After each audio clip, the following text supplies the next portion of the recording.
रानकपुर गांव में रहने वाली रानू चिड़िया का एक छोटा सा सपना था कि वो अपना खुद का एक ब्यूटी पार्लर खोले। चलो दोस्तों, आज हम इस स्टोरी में देखेंगे कि रानू चिड़िया ने कैसे अपना सपना पूरा किया। गांव के अंतिम छोर पर रानो का मिट्टी का घर था। रानो के माता पिता जल्द ही बूढ़े हो गए थे। एक दिन वो खेत में मजदूरी करते हुए आपस में बात करते हैं। रानो के पापा, हमने तो अपनी बेटे की शादी के लिए 1 रुपया तक नहीं जोड़ा। इस तेज धूप और मजदूरी ने हमें समय से पहले बूढ़ा कर दिया। मुझे रानो की बड़ी चिंता सताती है। हाँ रानो की माँ, मैं कोई नेक लड़का पक्षी की तलाश में हूँ, चाहे वो गरीब हो मगर दिल का साफ हो, जो हमारी बेटी को खुश रखे। ऐसे वो बातें करते हैं और फिर काम करने लगते। वो शाम को अपने घर चले जाते हैं तो देखते हैं कि उनके घर में 2 छोटी बच्चियां सजी धजी बैठी थी और रानो उनका मेकअप करने लगी हुई थी। मम्मा पापा, देख कर बताओ ये दोनों कैसी लग रही है। मैंने इनको बिल्कुल दुल्हन की तरह सजा दिया है। रानो बेटिया, बहुत सुंदर मेकअप किया है, तुमने कोई कमी नहीं छोड़ी। रानो, तू ये फालतू कामों में समय जाया क्यों करती है और तुम दोनों अपने अपने घर जाओ। माँ, एक दिन आप देख लेना, मेरी बहुत बड़ी ब्यूटी पार्लर की दुकान होगी और दूर दूर से महिला पक्षी मेरे पास मेकअप कराने आएंगी। आप देख लेना। और ये सिर्फ सपने में होगा, हकीकत तो कुछ और ही होगी। चल, अब दोनों माँ बेटी मिलकर खाना बनाते हैं, तेरे पापा को भूख लगी है। फिर रानो अपनी बूढ़ी माँ के साथ खाना बनाने लगती है। समय ऐसे ही गुजरता गया और एक दिन रानो को अपनी सहेली गौरी कव्वी मिलती है। अरे रानो, तो इतनी जल्दी जल्दी कहाँ जा रही है? गौरी, मैं बाजार से सब्जी लेने जा रही हूँ। तू तो शादी के बाद बिल्कुल ही बदल गई, मुझसे मिलने एक बार भी नहीं आई। रानो, अब शहर में मेरे पति का कपड़ों का बहुत बड़ा शोरूम है, तो टाइम ही नहीं मिलता। बड़ी मुश्किल से आ जा पाई हूँ। और तू बता, तेरी शादी कब है? गौरी, मुझे शादी नहीं करनी। मेरा सपना है कि मैं अपना ब्यूटी पार्लर चलाऊं और पैसे कमाकर अपने माता पिता की सेवा करूं। ये काम बहुत अच्छा है। अब मैं चलती हूँ। और ले, ये मेरा नंबर है, कभी जरूरत पड़े तो कॉल करना। रानो गौरी का मोबाइल नंबर अपने सब्जी के थैले में डाल लेती है। थोड़ी देर में वो सब्जी लेकर अपने घर चली जाती, लेकिन घर में तो मेहमान बैठे हुए थे। रानो बहुत धीरे से पूछती है, माँ, ये मेहमान कौन है? पहले तो कभी हमारे घर नहीं आए। तेरे रिश्ते वाले हैं और तू इन्हें पसंद है। सारी बातें पक्की हो गई। ले, जल्दी से मुंह मीठा कर। हाँ भाई, रानो बेटी हमें पसंद है। शादी का मुहूर्त 8 दिन बाद का रख लेते हैं। जी, जैसा आप ठीक समझे, हमें कोई एतराज नहीं है। ऐसे बातें कर वो माँ बेटा वहाँ से चले जाते हैं। रानो तो बहुत गुस्से में थी।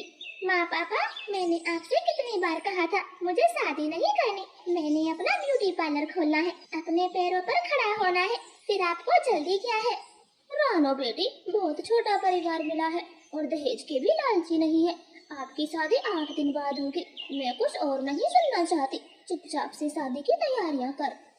हाँ रानो, हर बार तुम्हारी मनमानी नहीं चलेगी। चुपचाप से शादी की तैयारियां करो, मैं भी कुछ नहीं सुनूंगा। ऐसे रानो चुप हो जाती है। शादी के दिन जल्दी जल्दी बीत रहे थे। कल मेरी शादी हो जाएगी और मैं कुछ भी नहीं कर पाऊंगी। और शादी के बाद मम्मा पापा का कौन ख्याल रखेगा? रानो बहुत दुखी थी। तभी उसे अपनी सहेली गौरी की बात याद आती है। वो झट से उसका नंबर मिलाती है।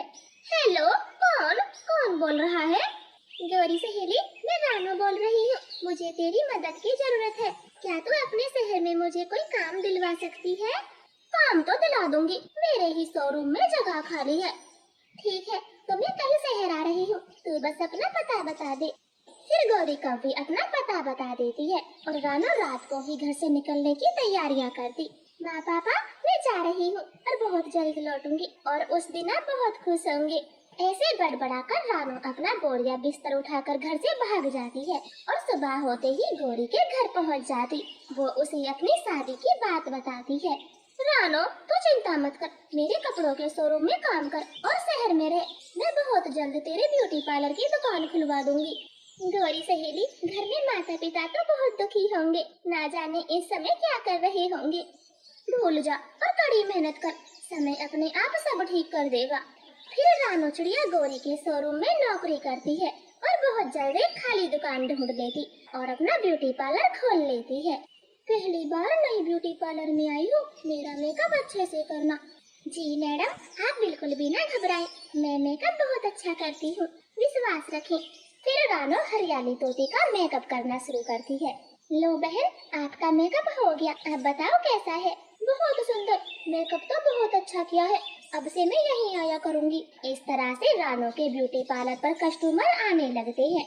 उसका नाम शहर में मशहूर हो जाता है। अरे भाई, हमारे शहर में एक रानो ब्यूटी पार्लर खुला है। वो लड़की बहुत अच्छा मेकअप करती है और पैसे तो बहुत कम लेती है। बड़े बड़े पार्लर वाले हमें आज तक लूटते आए हैं।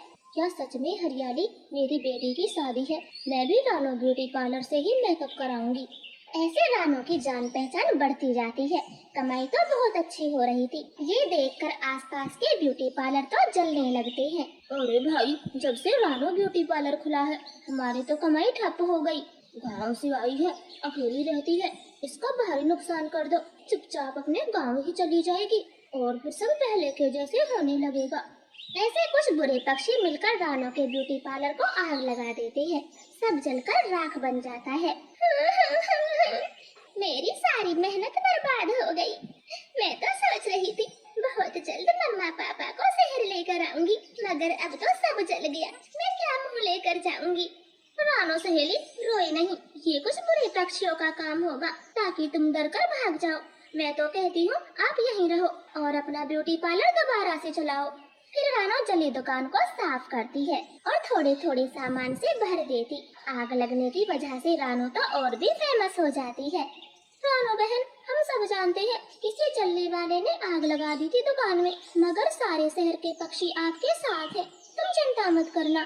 धन्यवाद, आपका यही प्यार तो मुझे हिम्मत देता है, मैं कहीं नहीं जाऊंगी। इस तरह से रानो का काम और भी अच्छा चलता है और एक दिन वो अपने गांव जाती है। बड़ी सी चमचमाती कार देखकर माता पिता तो खुश हो जाते हैं। रानो बेटी, तू आ गई, हमें विश्वास था तू जरूर आएगी। माँ पापा, मुझे माफ कर दो, मैं घर से भागकर शहर चली गई थी।